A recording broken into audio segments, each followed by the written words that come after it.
Assalamu alaikum. Welcome students. This channel is specially designed for ICOM or BCom students. We will discuss here different topics of accounting and other subjects of commerce. You all know that accounting is based on some universal techniques and principles. So we'll learn the basic techniques here. There are different writers' book available in the market, but I have Principle of Accounting by Chaudhry Hani for ICOM Part 2. Shortly, we will discuss about theory here and our major concern to solve the problem of different topics. So, today we will discuss upon joint stock company account. What is joint stock company?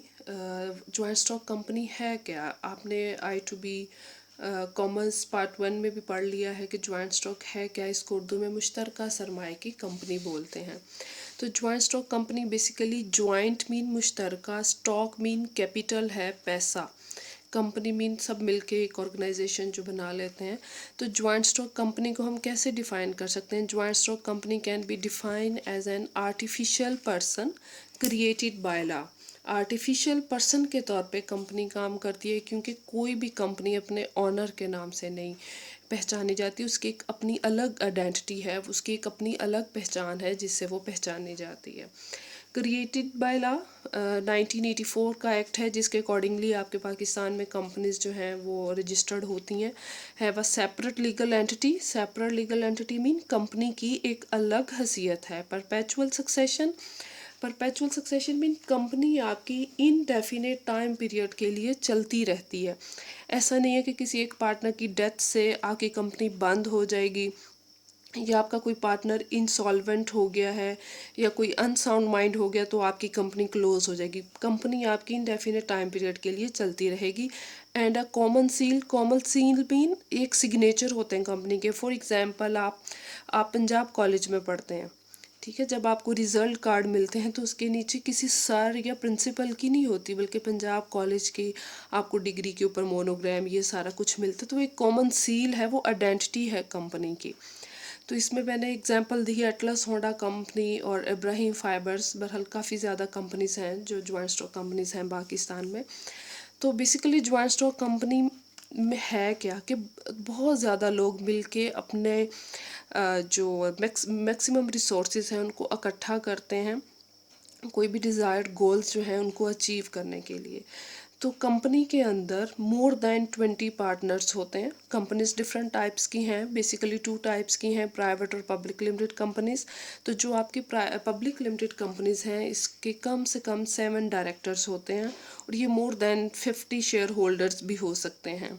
Share holder कौन है? Share holder कौन है mean हर person जो अलग अलग अपना capital invest करता है उसको हम शेयर होल्डर कहते हैं. फॉर एग्जांपल मैंने 2 लाख इन्वेस्ट किया, ए ने 3 लाख किया, बी ने 5 लाख किया, तो वो अलग हैसियत से हर कोई शेयर होल्डर कहलाएगा. और हर हम सब का कंबाइन जो कैपिटल है, जो कंपनी एक बनेगी, उसको हम ज्वाइंट स्टॉक कंपनी कहेंगे. तो फिर आपने शेयर वर्ड बार बार सुना होगा कि शेयर्स क्या हैं. एक्चुअली शेयर्स क्या है? Small portion of large capital.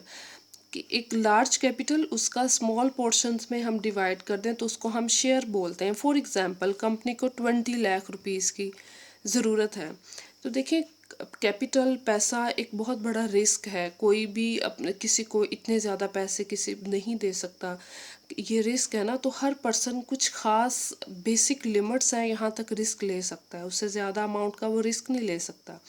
अब कंपनी को 20 लाख चाहिए तो कंपनी क्या आइडिया करती, कंपनी क्या रूल अपनाती है? कंपनी अपने मार्केट में शेयर, इसको शेयर्स हम कहते हैं, कि वो सेल कर देती है. इसकी एक डेट फिक्स होती है कि इस डेट तक जो भी हमारे शेयर्स खरीदना चाहता है वो फ़लाँ फ़लाँ बैंक में अपनी एप्लीकेशन सबमिट करवा दे.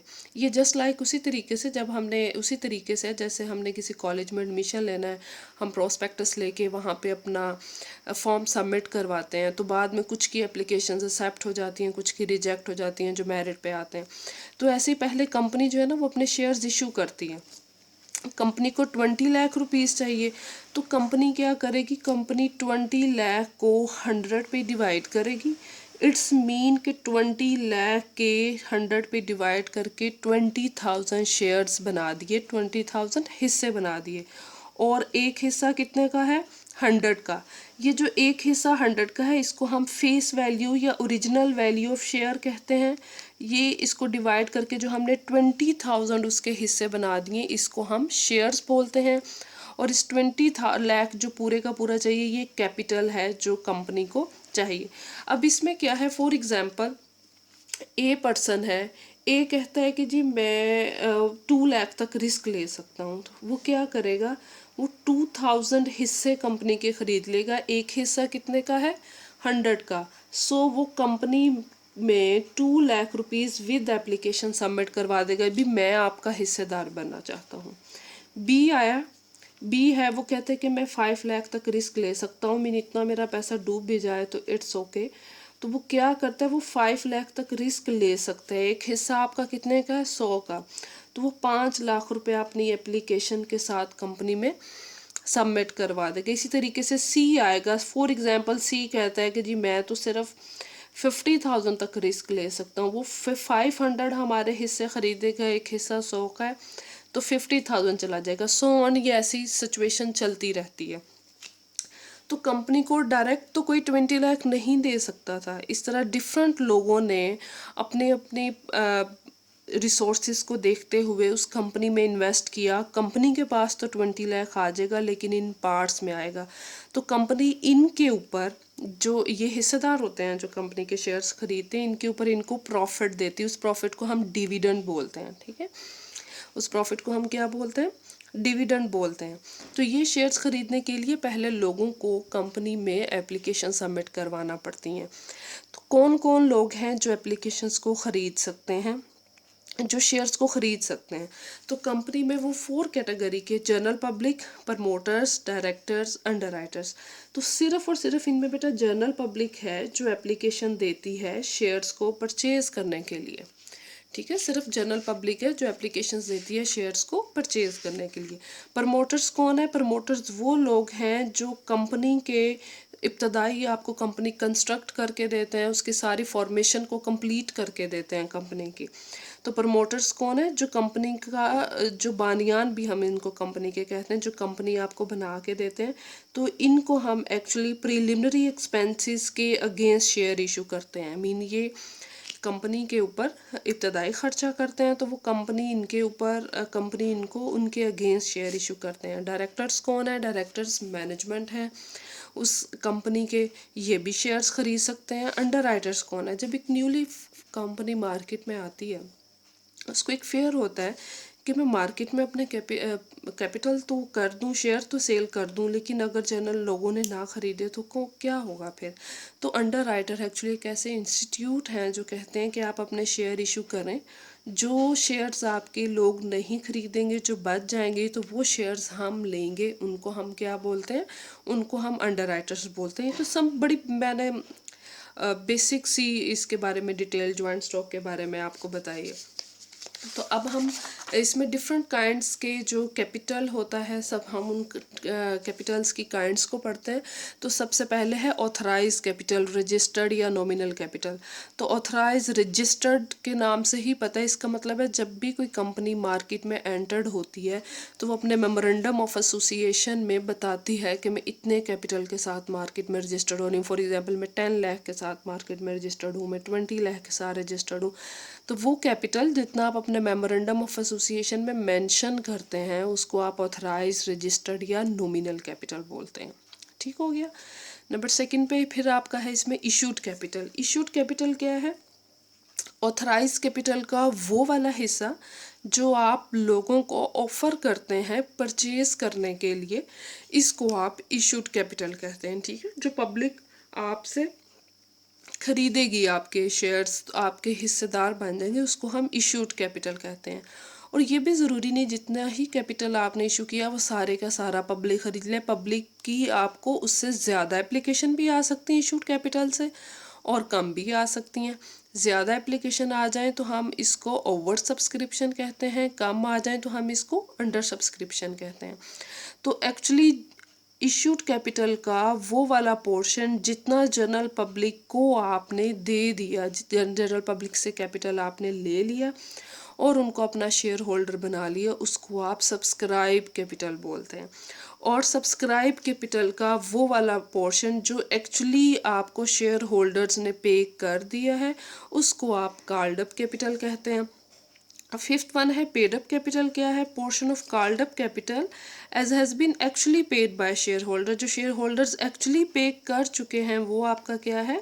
वो आपका पेड अप कैपिटल है। तो जब आपने ज्वाइंट स्टॉक कंपनी के प्रॉब्लम्स को सॉल्व करना है तो आपने कुछ बेसिक बातें हैं जो अपने माइंड में रखनी है। आपने जब क्वेश्चन को रीड आउट करना है तो आपने क्वेश्चन को रीड करके सबसे पहले अपने माइंड में ये देखना है कि क्वेश्चन को पढ़ लिया, क्वेश्चन को पढ़ के आपने ये देखना है कि how many application you receive, कि आपने कितनी एप्लीकेशंस रिसीव की हैं जनरल पब्लिक से।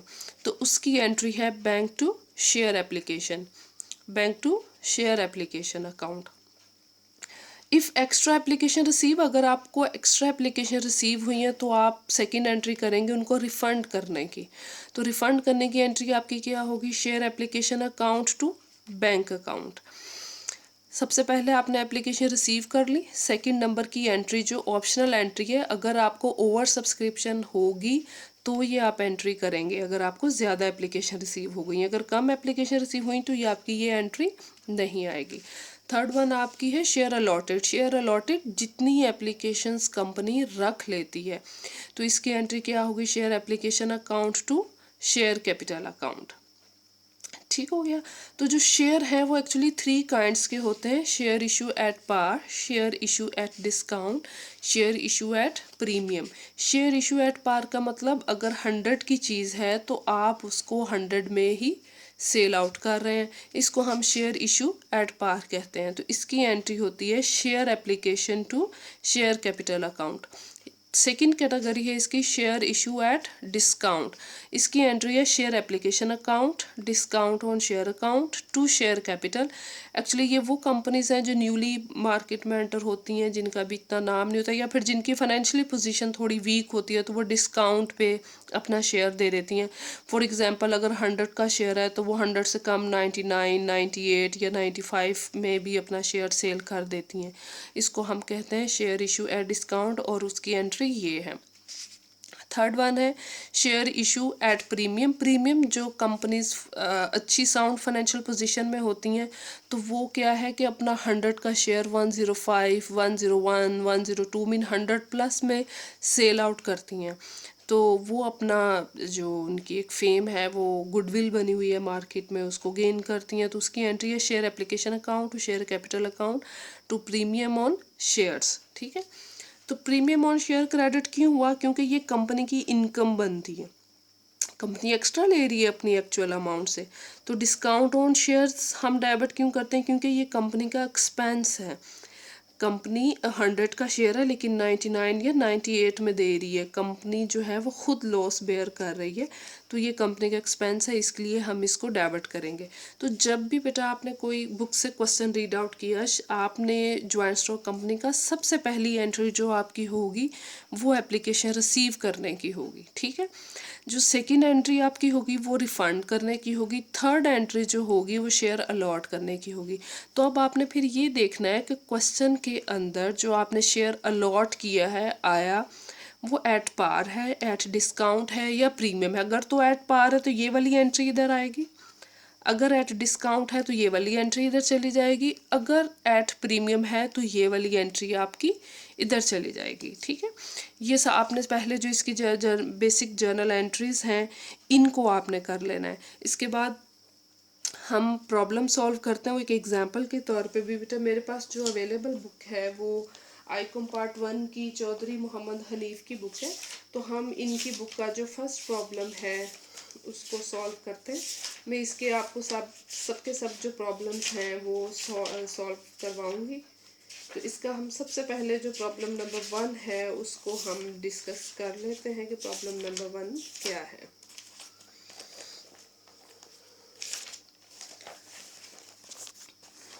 जी, प्रॉब्लम नंबर 1 देखें, कह रहा है Kohinoor limited had an authorise capital of rupees 10 lakh divided into 10,000 share of rupees 100 each.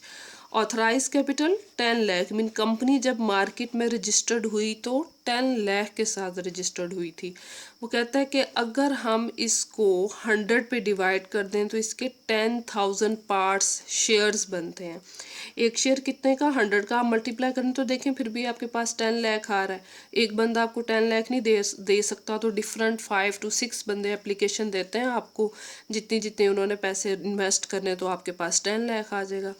Company issued 5,000 share to the public for subscription. ये है आपका इशूड कैपिटल। कंपनी ने आपको कितने शेयर इशू किए, 5,000 कंपनी ने पब्लिक को इशू किए। पब्लिक अप्लाइड फॉर, पब्लिक ने कितने के लिए अप्लाई किया, पब्लिक ने 7,000 शेयर्स के लिए अप्लाई किया। अब देखें इशूड कितने, 5,000। जितने इशूड हैं आप उस लिमिट से ज़्यादा शेयर्स को नहीं अलॉट कर सकते। अब आपने 5,000 इशू किए हैं ना, तो आप 5,000 एप्लीकेशंस ही रख सकते हैं, एक्स्ट्रा आप नहीं रख सकते। तो जो 2,000 एक्स्ट्रा एप्लीकेशन आई हैं उनको आप एक्सेप्ट सभी एप्लीकेशन करेंगे, 7,000 की 7,000 आप एप्लीकेशन एक्सेप्ट करेंगे, लेकिन उनमें से जो एक्स्ट्रा 2,000 हैं वो आप रिफ़ंड करके रिमेनिंग 5,000 शेयर्स एप्लीकेशन को आप अपने पास रखेंगे। अच्छा जी, वो कह रहा था shares were allotted for and excess application money was refund. कहता है आपने शेयर अलॉट कर दिए और जो एक्स्ट्रा आपकी एप्लीकेशंस थी वो आपने रिफंड कर दी। ठीक है, अभी हम प्रॉब्लम नंबर 1 जो है उसको सॉल्व करते हैं। प्रॉब्लम नंबर 1, ये इसका मैंने बनाया हुआ है स्केच। प्रॉब्लम नंबर 1 में सबसे पहले क्या कह रहा है, हमने देखना कितनी एप्लीकेशंस रिसीव हुई। तो कितनी हमें एप्लीकेशन रिसीव हुई थी, 7,000। तो हम अपनी जो फर्स्ट जनरल एंट्री करेंगे वो हम एप्लीकेशन रिसीव करने की करेंगे। हम क्या करेंगे, bank account to share application account, bank account to share application account. हमने पहले कितनी एप्लीकेशन रिसीव की, 7,000। एक एप्लीकेशन कितने की है, 100 की। तो हमने टोटल 7 लाख कैपिटल जो है उसको रिसीव किया। ठीक है, इसके नीचे नरेशन लिखेंगे, ये किस चीज़ की एंट्री है, एप्लीकेशन रिसीव्ड करने की, एप्लीकेशन मनी रिसीव्ड। अब आपने 7,000 रिसीव किए हैं जबकि आपका इशूड कैपिटल कितना है, 5,000। तो आप उतनी ही रख सकते हैं, एक्स्ट्रा आपको रिफंड करनी पड़ेगी। एक्स्ट्रा रिफंड करने की एंट्री आपकी क्या है, शेयर एप्लीकेशन अकाउंट टू, यही जो आपने एंट्री की है ना इसी को आपने रिवर्स कर देना रिसीव करने की, share application account to bank account. क्योंकि बैंक हमारा अब डिक्रीज हो रहा है इसलिए क्रेडिट हुआ। आपको कितनी एक्स्ट्रा एप्लीकेशन रिसीव हुई, 2,000। एक एप्लीकेशन कितने की है, 100 की। तो 2 लाख से आपने रिफंड कर दिया। ठीक है, ये आपने क्या किया है, एक्स्ट्रा एप्लीकेशंस